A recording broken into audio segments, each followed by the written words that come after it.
অ্যাসেটটা লন্ডার্ড করে ফ্যাসিস্ট আওয়ামী লীগের এইখানের মানুষরা লন্ডার্ড করে এখানে নিয়ে আসছে, এই অ্যাসেট গুলা ফিরিয়ে দেওয়ার জন্য কি কোনো বাইলেটারাল এগ্রিমেন্টে আসতে পারবেন?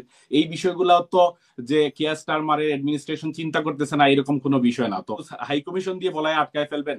গত 15 বছর বিএনপির মানুষের উপর যে মামলা হামলা ছিল, তারপরে কি কোনোদিন প্রটেস্ট আটকাইছে?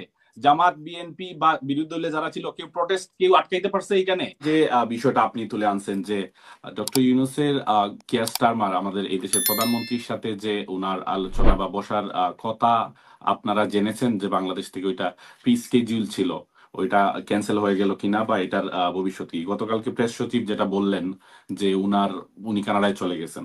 তো আসলে হচ্ছে যে আমরা নিউজ পেপারের মাধ্যমে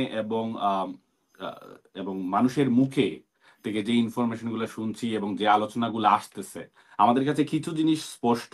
আমাদের ডক্টর ইউনূস যখন এইখানে ভিজিট করেন, অবশ্যই রাষ্ট্রীয় সফরে আসছেন, উনি কিং এর আমন্ত্রণে আসছেন। আমরা সমস্যা হয়েছে আমাদের ওই যে নিজের যদি হচ্ছে যে না হয়, তাহলে সমালোচনা বা খাটো করে আন্ডারমাইন করার জন্য আমরা আসলে আমাদের এগুলা আমাদের স্বভাবগত আমরা মনে করি সাবকন্টিনেন্টের মানুষের ভিতরে দেখা যায় যে সুজানা অনেক সুজানা হচ্ছে যে ইউকে প্রাইম মিনিস্টারের সাথে দেখা করা, এটা সোজা কোনো বিষয় না। হ্যাঁ, এটা আমরা চিন্তা করতে পারি না যে ইউকে প্রাইম মিনিস্টার হচ্ছেন লেবার পার্টির লিডার হিসেবে এইবার প্রাইম মিনিস্টার হয়েছেন। ওই পার্টিতেই কিন্তু টিলু সিদ্দিকী আছেন, যিনি দুর্নীতির সাথে জড়িত হয়ে ওনার ক্যাবিনেটের মেম্বারশিপ গেছে।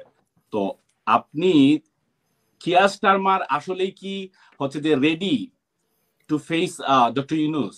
উনি কি জবাব দিতে পারবেন? উনি কি হচ্ছে যে টিউলিপ সিদ্দিকীর এই বিষয়গুলা সম্পর্কে এবং যে অ্যাসেটটা বাংলাদেশ থেকে যে অ্যাসেটটা লন্ডার্ড করে ফ্যাসিস্ট আওয়ামী লীগের এইখানের মানুষরা লন্ডার্ড করে এখানে নিয়ে আসছে, এই অ্যাসেট গুলা ফিরিয়ে দেওয়ার জন্য কি কোনো বাইলেটারাল এগ্রিমেন্টে আসতে পারবেন? এই বিষয়গুলো তো যে কিয়ার স্টারমারের অ্যাডমিনিস্ট্রেশন চিন্তা করতেছে না এরকম কোনো বিষয় না। তো একপাক্ষিক ভাবে চিন্তা করার, যদি আমি চিন্তা করে নিই এরকম একপাক্ষিক দেখবো, তাহলে ওই একপাক্ষিকই দেখবো, নিজেকে ছোট করতে পারবো, কারণ সুযোগ আছে। এখন আমরা মনে করি আলোচনা সবগুলাই চলতেছে যে হ্যাঁ টিউলিপ সিদ্দিকী প্লাস হচ্ছে যে কিন্তু আমরা তো বাংলাদেশ থেকেই জানি যে কিয়ার স্টারমারের সাথে ওনার দেখা হবে, নিশ্চয়ই মানে আলোচনা হয়েছে, মানে ডেটও নেওয়া হয়েছে, কিন্তু ডেট ওইটা নিয়ে বাংলাদেশ থাকা তাহলে অবস্থা ওনার পক্ষ থেকেই তো না করা হয়েছে, ডক্টর ইউনূসের পক্ষ থেকে তো না। জি আপু, এটা আজকে আপনার কাছ থেকে আমি প্রথম শুনলাম যে আমরা আগে শুনি নাই যে বাংলাদেশ থেকে এখানে কিয়ার স্টারমারের সাথে কোনো ফিক্সড অ্যাপয়েন্টমেন্ট ছিল। এটা সম্পর্কে আমি আজকে প্রথম শুনলাম। হয়তো আমার হচ্ছে যে এটা আমার দুর্বলতা, বাট আমি যেটা শুনলাম যে বাইরের মুখ থেকে যে এই বিষয়গুলা, বাট ঠিকই নেগেটিভ জিনিসগুলা হচ্ছে যে কমিউনিটিতে আলাপ হচ্ছে যে না কিয়ার স্টারমার আসলেই ফেস করতে পারবেন কিনা ডক্টর ইউনূসকে, এতগুলা বিষয়ে উনি কমিটমেন্টে আসতে পারবেন কিনা। কারণ একজন নোবেল লরিয়েট হিসাবে, বাংলাদেশের রাষ্ট্রপ্রধান হিসাবে এবং ওয়ার্ল্ডের একজন খ্যাতনামা সম্মানী মানুষ হিসেবে উনি যখন হচ্ছে যে রাষ্ট্রপ্রধান না সরকার প্রধান, জি সরকার প্রধান, ভাইয়া আমি হচ্ছে যে করতেছি, ইনশাল্লাহ পরে করতে পারবেন, সমস্যা নেই। এখন একটু সংশোধন করে দিলাম। জি ভাই, হ্যাঁ হ্যাঁ। তো সোজা জিনিস না ইউনূস সাহেবের জন্য এটা সোজা জিনিস, আমরাও মনে করি না যে কিয়ার স্টারমারের জন্য এটা ডিফিকাল্ট।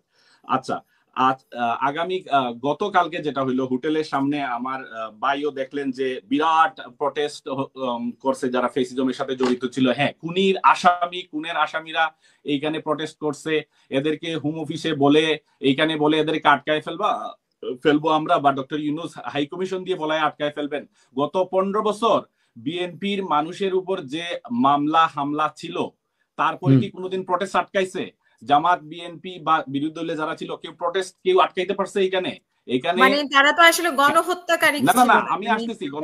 গণহত্যাকারী তো আমরা জানি এটা বিচারাধীন, কিন্তু ইউকে গভর্নমেন্টকে তো আপনি কনভিন্স যদি করতে হয়, তাহলে হচ্ছে ইউকে গভর্নমেন্ট এই পার্টিটাকে এইখানে ব্যান করতে হবে। সো এখানে রুলস আছে। এখন প্রশ্ন হইল গিয়ে আমরা আমাদের জায়গা থেকে কি করছি। উনি এটা দেখেন নাই যে গতকালকে যে ইউনূস সাহেবের সমর্থনের জন্য কমিউনিটি থেকে এবং রাজনৈতিক দল থেকে যারা হচ্ছে যে সংস্কার প্রস্তাব এবং বাংলাদেশে ডক্টর ইউনূসের যে রিফর্ম ফর্মুলার সাথে যারা একাত্মতা পোষণ করছে, তাদের অবস্থানটা উনি দেখেন নাই। এবং ঠিক 5টার সময়, গতকালকে ঠিক 5টার সময় ইউকের ইতিহাসে আলতাবালি পার্কে গত 15 বছর ইতিহাসে সবচেয়ে বড় গণজমায়েত হয়েছেন।